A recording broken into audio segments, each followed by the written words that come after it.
ನಾವು ಗುರುವಂದನೆಯನ್ನ ಮಾಡಿದ್ದೇವೆ. ಎಲ್ಲರಿಗೂ ಗೊತ್ತಿರುವ ಹಾಗೆ ಇವತ್ತಿನಿಂದ ರೇಖಿ ಲೆವೆಲ್ 1, 2 ಕ್ಲಾಸ್ ನಿಮ್ಗೆ ಪ್ರಾರಂಭ ಆಗ್ತಾ ಇದೆ. ಮೊದಲಿಗೆ ನಾವು ರೇಖಿ ಅಂತಂದ್ರೆ ಏನು ಅಂತ ಹೇಳಿ ನಾವು ತಿಳ್ಕೊಳ್ಳೋಣ. ಕೆಲವ್ರಿಗೆ ಆಲ್ರೆಡಿ ಗೊತ್ತಾಗಿದೆ, ಮತ್ತೊಮ್ಮೆ ನಾವು ತಿಳ್ಕೊಳ್ಳೋಣ. ರೇ ಮತ್ತೆ ಕಿ ಅಂತ ಹೇಳಿದ್ರೆ ಒಂದು ಪದ, ಅದು ಜಪಾನಿಯಿಂದ ಬಂದಿರುವಂತ ಒಂದು ವರ್ಡ್ಸ್. ಅದು ಆ ಜಪಾನಿ ವರ್ಡ್ಸ್ ನ ನಾವು ರೇ ಅಂತ ಹೇಳಿದ್ರೆ ಏನಂತ ಹೇಳ್ತೀವಿ ಅಂತ ಹೇಳಿದ್ರೆ ಬ್ರಹ್ಮಾಂಡ. ಕಿ ಅಂತಂದ್ರೆ ಏನು ಅಂತ ಹೇಳಿದ್ರೆ ಶಕ್ತಿ. ಒಂದು ಬ್ರಹ್ಮಾಂಡದಲ್ಲಿ ಒಂದು ಅನಂತವಾಗಿರುವಂತಹ ಚೈತನ್ಯದ ಶಕ್ತಿಯನ್ನ ನಾವು ರೇಖಿ ಅಂತೇಳಿ ನಾವು ಕರಿತೇವೆ. ಈ ಒಂದು ಚೈತನ್ಯದ ಶಕ್ತಿಯೊಂದಿಗೆ ನಾವು ಯಾವಾಗ ಕನೆಕ್ಟ್ ಆಗ್ತೀವಿ, ಅದ್ರ ಜೊತೆಗೆ ನಾವು ಸಂಬಂಧವನ್ನ ಯಾವಾಗ ಇಟ್ಕೊಳ್ತೀವಿ, ಆಗ ಇಲ್ಲಿ ಯಾವುದೇ ರೀತಿಯಾದಂತಹ ಮೀಡಿಯಂಗಳಿರಲ್ಲ. ನೇರವಾಗಿ ನಾವು ನಮ್ಗೆ ಏನ್ ಬೇಕಾದೆಲ್ಲವನ್ನು ಕೂಡ ನಾವು ಪ್ರಾರ್ಥನೆಯನ್ನ ಮಾಡ್ಕೊಳ್ಬಹುದು. ಅಷ್ಟೊಂದು ಅದ್ಭುತವಾದಂತಹ ಈ ಒಂದು ಚೈತನ್ಯ ಶಕ್ತಿ ನಮಗೆ ಅನುಗ್ರಹವನ್ನು ನಮ್ಗೆ ಕೊಡುತ್ತೆ. ನಮ್ಗೆ ಹೇಗೆ ಈ ಒಂದು ವಿದ್ಯೆಯನ್ನ ಕಲ್ತ್ಕೊಂಡ್ ಬಂದ್ವಿ ಅಂತ ಹೇಳಿ, ಈ ಜಪಾನಿನಲ್ಲಿ ಈ ಒಂದು ವಿದ್ಯೆ ಅತ್ಯಂತ ಯಾಕೆ ಪ್ರಸಿದ್ಧವಾಗಿದೆ ಅಂತ ಹೇಳ್ತೀವಿ ಅಂತ ಹೇಳಿದ್ರೆ, ಅಲ್ಲಿರುವಂತ ಒಬ್ಬ ಪ್ರೊಫೆಷನಲ್ ಇರ್ತಾರೆ. ಅವರು ಡಾಕ್ಟರ್ ಮಿಖಾಯಿ ಉಸುಯಿ ಅಂತ ಹೇಳಿ, ಅವರು ಪ್ರೊಫೆಸರ್ ಆಗಿರ್ತಾರೆ. ಅವ್ರ ಯೂನಿವರ್ಸಿಟಿಯಲ್ಲಿ, ಅವ್ರ ಕಾಲೇಜಲ್ಲಿ ಅವ್ರು ವರ್ಕ್ ಮಾಡ್ತಾ ಇರ್ಬೇಕಾದ್ರೆ ಅವ್ರು ತುಂಬಾ ಒಂದು ಅದ್ಭುತವಾದಂತ ಟೀಚರ್ ಅಂತ ಹೇಳ್ಬೋದು. ಯಾವುದೇ ಪ್ರಶ್ನೆಗಳನ್ನ ಕೇಳಿದ್ರು ಮಕ್ಕಳು ಏನೇ ಉತ್ತರಗಳನ್ನ ಅವರಿಗೆ ನೇರವಾಗಿ ಸ್ಪಷ್ಟವಾಗಿ ಅವರಿಗೆ ಅರ್ಥ ಮಾಡಿಸ್ತಿರುವಂತಹ ಒಬ್ರು ಗುರುಗಳಾಗಿರ್ತಾರೆ ಅವರು. ಮಕ್ಕಳುಗಳು ಏನ್ ಮಾಡ್ತಾರೆ, ಅವರ ಒಂದು ಸ್ಕೂಲ್ ನಲ್ಲಿ ಇವರಿಗೆ ಕೇಳ್ತಾರೆ, 2 ಕೈಗಳಿಂದ ಈ ತರ ಆಶೀರ್ವಾದವನ್ನ ಮಾಡ್ತಿದ್ದಾಗ ಎಲ್ಲವೂ ಸಾಧ್ಯವಾಗುತ್ತಂತಲ್ಲ, ಏನ್ ಬೇಕಾದ್ರೆಲ್ಲ ಪಡ್ಕೊಳ್ಳುವಂತದ್ದು ಅಂತೆಲ್ಲ, ಇದು ಸತ್ಯನಾ ಅಂತ ಕೇಳಿದಾಗ ಅವರು ಹೌದು ಇದು ನಿಜ ಇರುತ್ತೆ ಅಂತ ಹೇಳ್ತಾರೆ. ಬಟ್ ಅದು ಹೇಗೆ ಪಡ್ಕೊಳ್ಳೋದು ಅನ್ನೋದು ಅವ್ರಿಗೆ ಗೊತ್ತಾಗಿರಲ್ಲ. ಒಂದ್ ಸೆಕೆಂಡ್.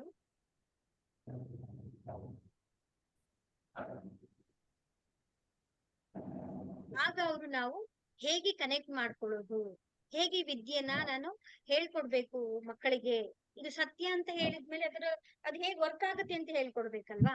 ಆಗ ಅವರು ರಿಸರ್ಚ್ ಮಾಡಕ್ಕೆ ಸ್ಟಾರ್ಟ್ ಮಾಡ್ತಾರೆ. ಈಗ ಏಸು ಆಗಿರ್ಬೋದು, ಯಾರೇ ಕೈಯಲ್ಲಿ ಈ ತರ ಆಶೀರ್ವಾದವನ್ನ ಮಾಡಿದಾಗ ಅವರಿಂದ ಒಳ್ಳೊಳ್ಳೆ ಪವಾಡಗಳು ಎಲ್ಲವೂ ಕೂಡ ನಡೀತಾ ಇರುತ್ತಲ್ಲ, ಹೇಗೆ ಅದು ಅಂತ ಹೇಳಿ ಅವರು ಕೇಳ್ತಾ ಇರ್ತಾರೆ. ಹಾ, ಶೀಲಾ ಅವರು ಬಂದ್ರಾ? ಕೇಳಿಸ್ತಾ ಇದೆಯಾ ನಾನು ಮಾತಾಡ್ತಿರೋದು? ಪ್ರಾಬ್ಲಮ್ ಆಗಿತ್ತು, ಅವರಿಗೆ ತುಂಬಾ ಕಷ್ಟ ಪಡ್ತಾ ಇದ್ರು. ಸರಿ ಸರಿ ಆಯ್ತು.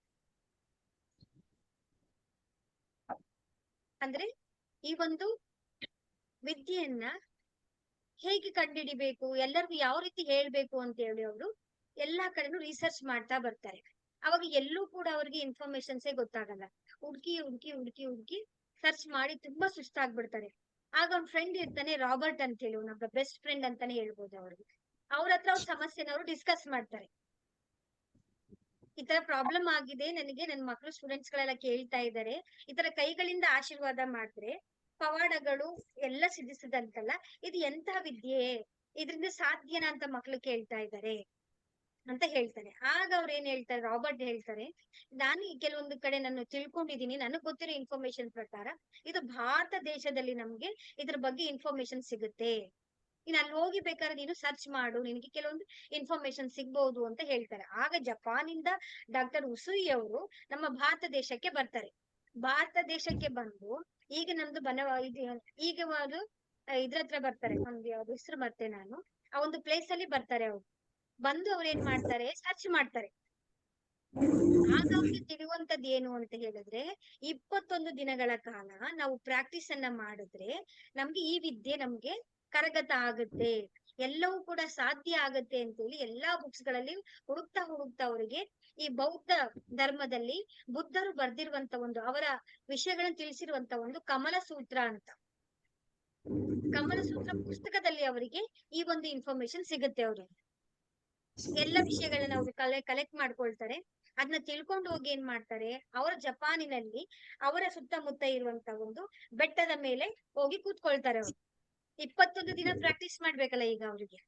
ಆಗ ಏನ್ ಮಾಡ್ತಾರೆ ಅವರು ಅಂತ ಹೇಳಿದ್ರೆ, 21 ಕಲ್ಲುಗಳನ್ನ ತಗೊಂಡು ಹೋಗಿ ಅವರು ಧ್ಯಾನವನ್ನ ಮಾಡೋದಕ್ಕೆ ಅವರು ಹೋಗಿ ಬೆಟ್ಟದ ಮೇಲೆ ಕೂತ್ಕೊಳ್ತಾರೆ.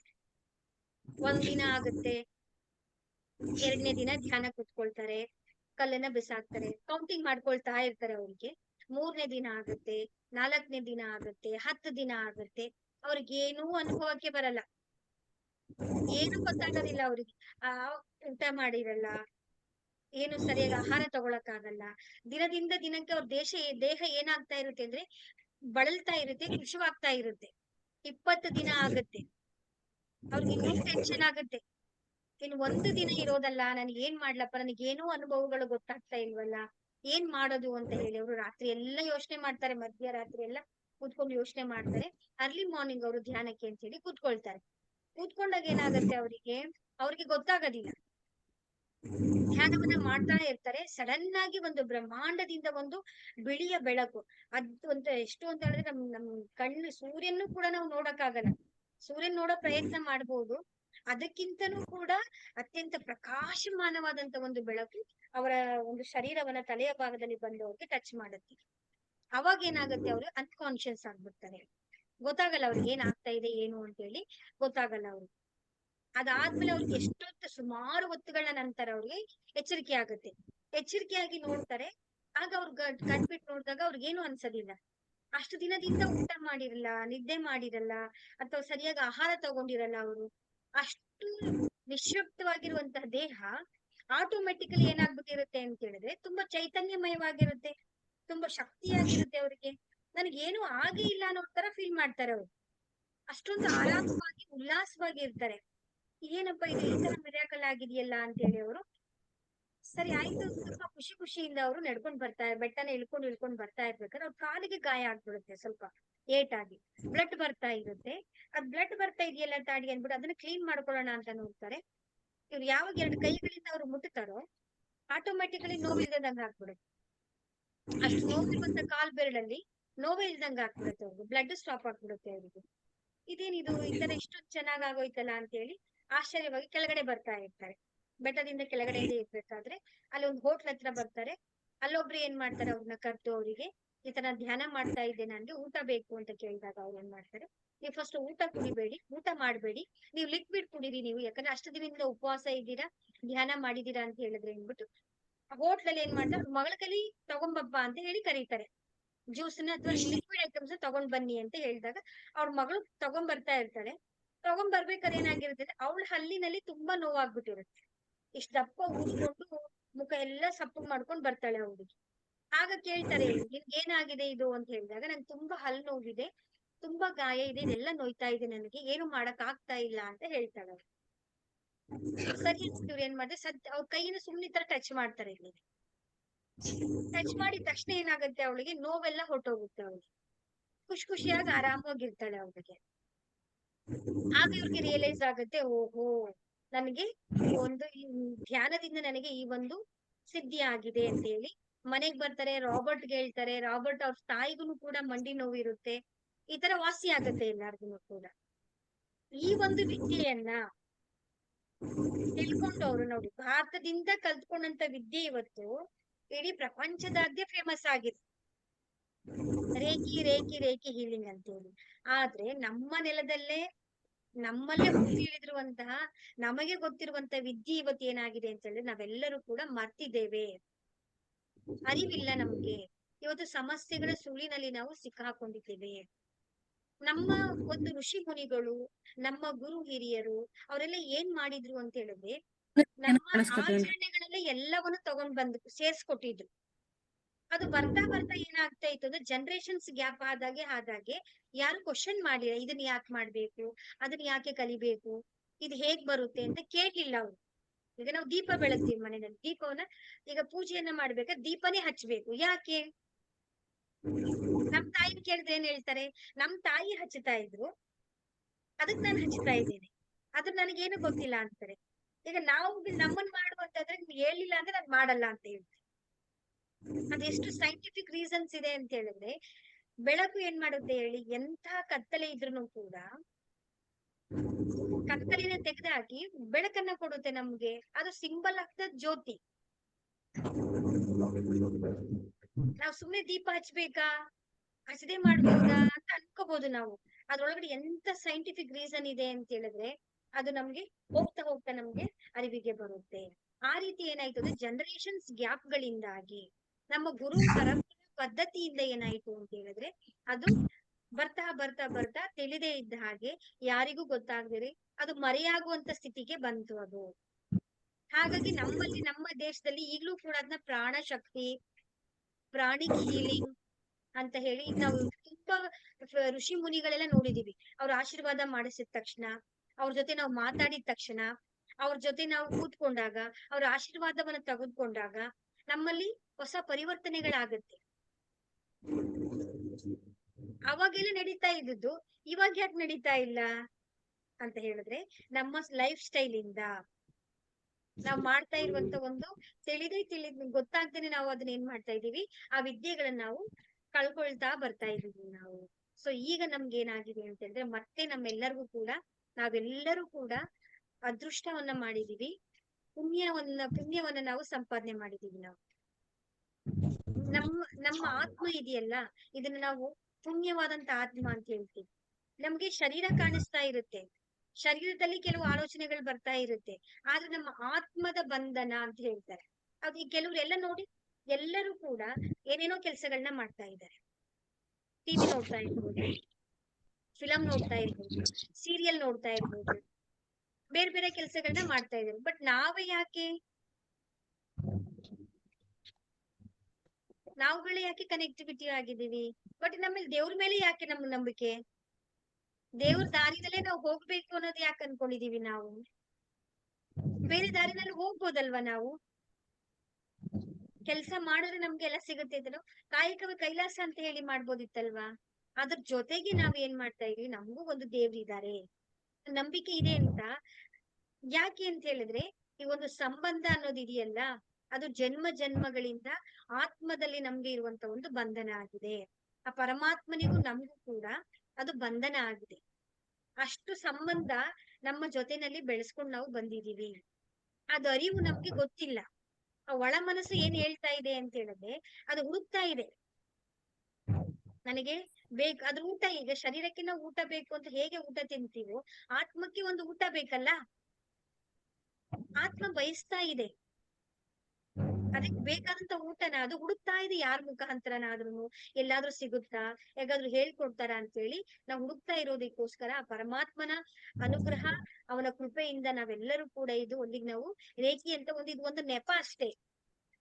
ರೇಖಿ ಅನ್ನೋದು ಒಂದು ನೆಪವಾಗಿ ನಾವು ಬಂದಿದ್ದೇವೆ ಅಷ್ಟೇ. ನಮ್ಮ ಮೂಲ ಉದ್ದೇಶ ಏನು, ನಮ್ಮ ಮೂಲ ಕಾರ್ಯ ಏನು ಅಂತ ಹೇಳಿದ್ರೆ ನಮ್ಮ ನಡೆ ಆ ಪರಮಾತ್ಮನನ್ನ ಸೇರುವುದು. ಆ ಪರಮಾತ್ಮನನ್ನ ಅಲ್ಟಿಮೇಟ್ ಏನು, ಆ ಪರಮಾತ್ಮನನ್ನ ನಾವು ಕಾಣ್ಬೇಕು. ಆ ಒಂದು ದಾರಿ ನಮ್ಗೆ ಗೊತ್ತಾಗ್ಬೇಕು.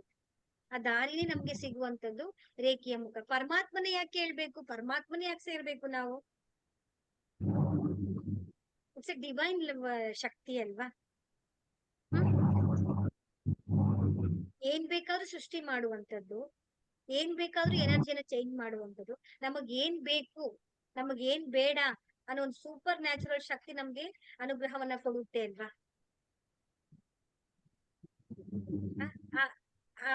ಆ ಒಂದು ಶಕ್ತಿ ನಮ್ಮ ಜೊತೆ ಇದೆ. ಆ ಶಕ್ತಿ ನಮ್ಮನ್ನ ಕಾಪಾಡ್ತಾ ಇದೆ, ಸದಾ ನನ್ನನ್ನ ಕೈ ಹಿಡ್ಕೊಂಡು ನನ್ನನ್ನ ಒಳ್ಳೆ ಕರ್ಕೊಂಡು ಹೋಗ್ತಾ ಇದೆ ಅಂತ ಹೇಳಿದ್ರೆ ಅದು ಇಮ್ಯಾಜಿನೇ ಮಾಡಕ್ ಆಗಲ್ಲ. ಅವನ ಆಶೀರ್ವಾದ ಒಂದಿತ್ತು ಅಂತ ಹೇಳಿದ್ರೆ ಏನ್ ಬೇಕಾದ್ರೂ ಕೂಡ ನಾವು ಸಾಧನೆಯನ್ನು ನಾವು ಮಾಡಬಹುದು. ಅದನ್ನ ನಾವ್ ಏನು ಅಂತ ಹೇಳ್ತೀವಿ ಅಂತ ಹೇಳಿದ್ರೆ ರೇಖಿ ಅಂತ ನಾವು ಕರಿತೇವೆ ನಾವು. ಸೊ ರೇಖಿಯಿಂದ ಆಗುವಂತ ನಮ್ಗೆ ಉಪಯೋಗ. ಈಗ ರೇಖಿ ಅಂತಂದ್ರೆ ಏನು ಅಂತ ಗೊತ್ತಾಗಿದೆ. ಚಿಕ್ಕದಾಗಿ ಹೇಳ್ಬೇಕಂತಂದ್ರೆ ಏನು ಅಂತ ಹೇಳಿದ್ರೆ ಒಂದು ಆ ಪರಮಾತ್ಮನ ಬ್ರಹ್ಮಾಂಡದ ಒಂದು ದಿವ್ಯ ಶಕ್ತಿ. ಆ ಶಕ್ತಿಯೊಂದಿಗೆ ನಾವು ಯಾವಾಗ ಸಂಬಂಧಗಳನ್ನ ಇಟ್ಕೊಳ್ತೀವೋ ಅದರ ಮುಖಾಂತರ ನಮ್ಮ ಎಲ್ಲ ಕಷ್ಟಗಳನ್ನ ಅಥವಾ ಎಲ್ಲಾ ಇದಕ್ಕೂ ನಾವು ಪರಿಹಾರವನ್ನ ನಾವು ಕಂಡುಕೊಳ್ಬಹುದು ಅನ್ನೋದೊಂದು ನಮ್ಗೆ ಗೊತ್ತಾಗಿದೆ. ಸೆಕೆಂಡ್ ಏನು ಅಂತ ಹೇಳಿದ್ರೆ ರೇಖೆಯಿಂದ ಆಗುವಂತ ನಮ್ಗೆ ಉಪಯೋಗಗಳು. ಏನೇನು ಉಪಯೋಗಗಳು ನಮ್ಗೆ ಆಗುತ್ತೆ, ಯಾಕೆ ನಾವ್ ಅದನ್ನ ಕಲಿಬೇಕು, ರೇಖೆ ಏನಕ್ ಬೇಕು ನಮ್ಗೆ? ಸರಿತಾ ಹೇಳಿದಾರೆ, ಮೇಡಮ್ ಹೇಳಿದಾರೆ, ನಾವ್ ಕಲಿಬೇಕು ಅಂತನಾ? ಈ ಒಂದು ರೇಖೆಯನ್ನ ಕಲ್ತ್ಕೊಂಡ್ರೆ ನಮ್ಗೆ ಏನೇನೆಲ್ಲ ಬೆನಿಫಿಟ್ಸ್ ಆಗುತ್ತೆ ಅಂತ ಹೇಳಿದ್ರೆ ಫಸ್ಟ್ ಏನಪ್ಪಾ ಅಂದ್ರೆ ನಮ್ಮ ಫಿಸಿಕಲ್ ಬಾಡಿ, ನಮ್ಮ ಫಿಸಿಕಲ್ ಬಾಡಿನಲ್ಲಿ ಭೌತಿಕವಾಗಿ ನಮ್ಗೆ ಏನೇ ರೀತಿಯಾದಂತಹ ತೊಂದರೆಗಳನ್ನ ಬಂದ್ರೂ ಕೂಡ ನಾವು ನಮ್ಮನ್ನ ನಾವು ಉಪಚಾರ ಮಾಡ್ಕೋಬಹುದು. ನಮ್ಮ ಒಳಗಡೆನೆ ಒಂದು ಅದ್ಭುತವಾದಂತ ಶಕ್ತಿಯ ಮುಖಾಂತರ ನಮ್ಮನ್ನ ನಾವು ಹೀಲ್ ಮಾಡ್ಕೊಳ್ಬೇಕು. ಇದು ಮೆಂಟಲಿ, ಮಾನಸಿಕವಾಗಿ ನಾವ್ ಏನ್ ಮಾಡ್ಬೋದು ಅಂತಂದ್ರೆ ಸ್ಟ್ರಾಂಗ್ ಆಗ್ಬಹುದು.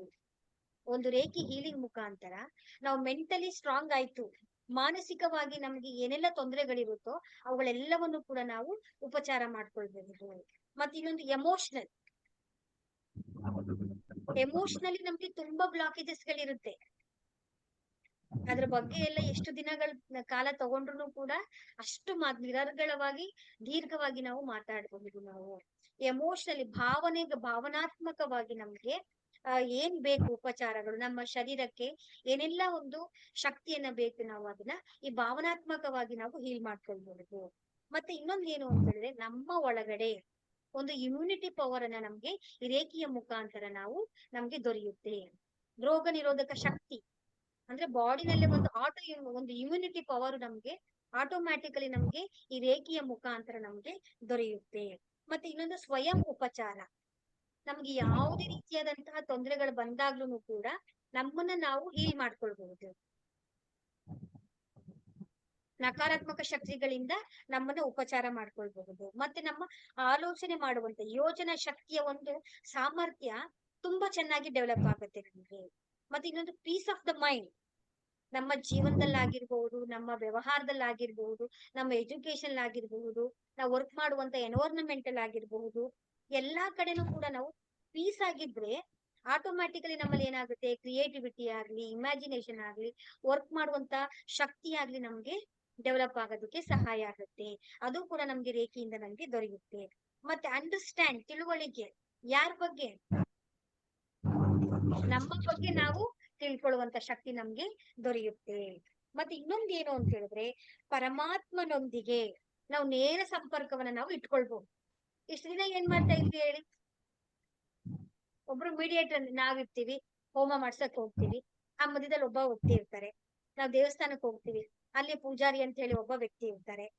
ಈಗ ನಾವು ಅವ್ರಿಗೆ ಹೇಳ್ಬೇಕು, ಅವ್ರು ಭಗವಂತನ್ಗೆ ಹೇಳ್ಬೇಕು, ಹೌದಲ್ವಾ? ನಮಗೂ ಭಗವಂತನ್ಗೆ ನೇರವಾದ ಸಂಪರ್ಕ ಇತ್ತಾ? ಇಲ್ಲ.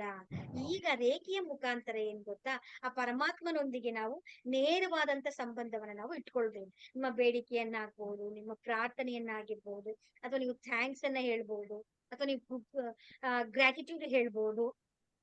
ನೇರವಾಗಿ ಆ ಪರಮಾತ್ಮನೊಂದಿಗೆ ನಾವು ಒಂದು ಸಂಪರ್ಕವನ್ನ ನಾವು ಇಟ್ಕೊಳ್ಬಹುದಾಗಿದೆ. ನಮ್ಮ ಜೀವನದಲ್ಲಿ ರೇಖೆ ಏನ್ ಮಾಡುತ್ತೆ, ನಮ್ಗೆ ಸಹಾಯನ ಮಾಡ್ಕೊಡುತ್ತೆ, ನಮ್ಗೆ ಗೈಡೆನ್ಸ್ ಕೊಡ್ತಾ ಇರುತ್ತೆ.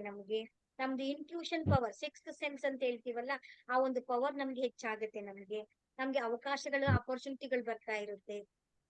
ಟೋಟಲ್ ಆಗಿ ಹೇಳ್ಬೇಕು ಅಂತ ಹೇಳಿದ್ರೆ 360 ಡಿಗ್ರಿ ಆಂಗಲ್ ಅಲ್ಲೂ ಕೂಡ ನಮಗ್ ಏನ್ ಬೇಕು ಆ ಎಲ್ಲಾ ಒಂದು ಸವಲತ್ತನ್ನ ನಮ್ಗೆ ಈ ರೇಖೆಯ ಮುಖಾಂತರ ನಾವು ಪಡ್ಕೊಳ್ಬಹುದು. ಮತ್ತೆ ಆರೋಗ್ಯಕ್ಕೆ ಬಂದ್ರೆ, ಮೆಡಿಸಿನ್ಸ್ ಇಲ್ದೇನೂ ಕೂಡ ನಾವು ನಮ್ಮ ಯಾವುದೇ ಈವನ್ ಕ್ಯಾನ್ಸರ್ ಅನ್ನು ಕೂಡ ನಾವು ಕ್ಯೂರ್ ಮಾಡ್ಕೊಳ್ಬಹುದು. ಕ್ಯಾನ್ಸರ್ ನ ಗುಣ ಮಾಡಕ್ಕಾಗಲ್ಲ ಅಂತ ಹೇಳ್ತಾರೆ. ಆ ಕ್ಯಾನ್ಸರ್ ಅನ್ನು ಕೂಡ ನಾವು ರೇಖೆಯ ಮುಖಾಂತರ ನಾವು ಗುಣ ಮಾಡ್ಕೊಳ್ಬಹುದು. ಅಂದ್ರೆ ಎಲ್ಲಾ ರೀತಿಯಾದಂತಹ ಕಾಯಿಲೆಗಳನ್ನ, ಯಾವುದೇ ರೀತಿ ಆಗಿರ್ಬೋದು, ಅನೇಕ ಹೆಸರುಗಳಿದೆ ಕಾಯಿಲೆಗಳಿಗೆಲ್ಲ, ನಿಮ್ಗೆ ಗೊತ್ತಿದೆ ಅದೆಲ್ಲ. ಆ ಎಲ್ಲಾ ಕಾಯಿಲೆಗಳಿಂದನೂ ಕೂಡ ನಾವು ವಿತೌಟ್ ಮೆಡಿಸಿನ್ಸ್ ಇಲ್ಲದೆ ನಾವು ಈ ಸದ್ಯಕ್ಕೆ ಸ್ಟಾರ್ಟಿಂಗ್ ನಾವ್ ಏನ್ ಮಾಡ್ಬೇಕು ಅಂದ್ರೆ, ವಿತ್ ಮೆಡಿಸಿನ್ ನಾವು ಈ ರೇಖೆನ ಸ್ಟಾರ್ಟ್ ಮಾಡ್ತಾ ಬರ್ಬೇಕು. ಆ ಗೈಡೆನ್ಸ್ ತಗೊಳ್ತಾ ನಾವು ಮೆಡಿಸಿನ್ಸ್ ಕೂಡ ನಾವು ಸ್ಟಾಪ್ ಮಾಡುವಂತ ಪರಿಸ್ಥಿತಿಗೆ ನಾವು ಬಂದು ನಿಲ್ತೇವೆ. ಅಷ್ಟೊಂದು ಅದ್ಭುತವಾದಂತ ಒಂದು ಈ ರೇಖೆ ಶಕ್ತಿಯಿಂದ ನಮಗೆ 360 ಡಿಗ್ರಿ ಆಂಗಲ್ ಅಲ್ಲೂ ಕೂಡ ನಮಗೆ ಯಾವುದೇ ರೀತಿಯಾದಂತನೂ ಕೂಡ ನಾವು ಉಪಯೋಗಗಳನ್ನ ನಾವು ಪಡ್ಕೊಳ್ಬಹುದಾಗಿದೆ. ಅದು ಹೇಗ್ ಪಡ್ಕೊಳ್ಬೇಕು, ಅದನ್ನ ಹೇಗ್ ಮಾಡ್ಬೇಕು, ಅದನ್ನ ನಿಮ್ಗೆ ನೆಕ್ಸ್ಟ್ ನಾಳೆ ಕ್ಲಾಸ್ ಅಲ್ಲಿ ನಾನು ನಿಮ್ಗೆ ಇನ್ಫಾರ್ಮೇಶನ್ಸ್ ಕೊಡ್ತೇನೆ ನಿಮ್ಗೆ.